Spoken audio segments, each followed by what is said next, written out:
ہر اس چیز کو توڑ دو جس کو انسان نے بنایا ہے، لیکن انسان کا دل کبھی نہ توڑنا جس کو خدا نے بنایا ہے۔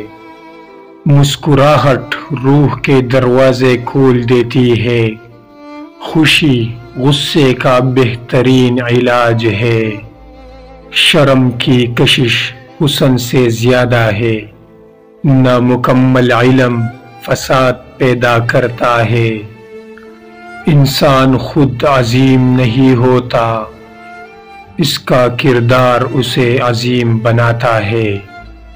دنیا میں چیزیں آپ کے پاس ہو تو کبھی نقصان نہیں ہوگا۔ نمبر 1 اچھی زبان، نمبر 2 اچھا دوست، نمبر 3 امانت داری، نمبر 4 خوش اخلاقی، نمبر 5 رزق حلال، نمبر 6 ماں کی دعا۔ حضرت علی رضی اللہ عنہ سے کسی نے پوچھا، دوست اور بھائی میں کیا فرق ہوتا ہے؟ تو حضرت علی نے فرمایا، دوست ہیرا اور بھائی سونا ہے۔ تو اس آدمی نے پوچھا کہ آپ نے دوست کو قیمتی اور بھائی کو کم قیمتی کیوں بتایا؟ تو آپ نے فرمایا کہ اس لیے کہ سونا اگر ٹوٹ جائے تو اس کو دوبارہ پگھلا کر جوڑا جا سکتا ہے، مگر ہیرا ٹوٹ جائے تو کبھی نہیں جوڑ سکتا۔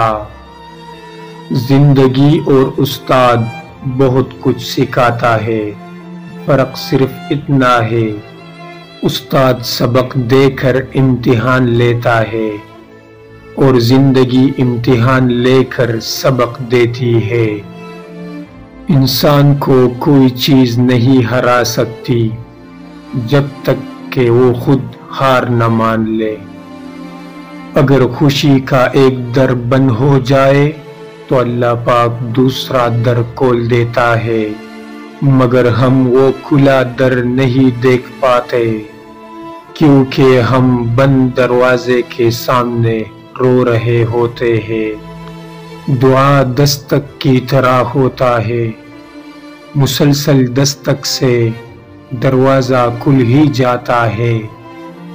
دنیا کی محبت ہر گناہ کی جڑ ہے، آنسو کا جاری نہ ہونا دل کی سختی کی وجہ سے ہے۔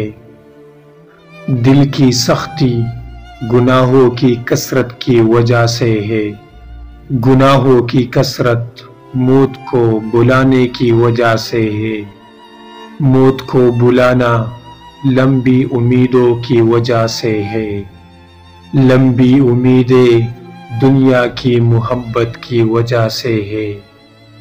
ہر شے کا حسن ہوتا ہے اور نیکی کا حسن یہ ہے کہ فوراً کی جائے۔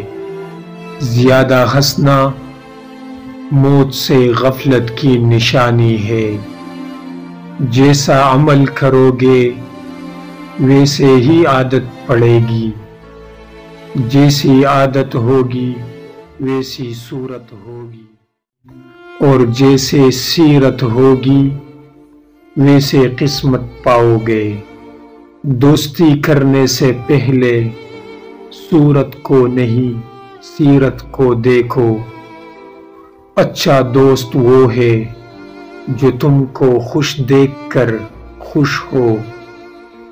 وقت، دوست اور رشتے مفت ملتی ہے، مگر ان کی قیمت تب معلوم ہوتی ہے جب یہ ہم سے کھو جاتے ہیں۔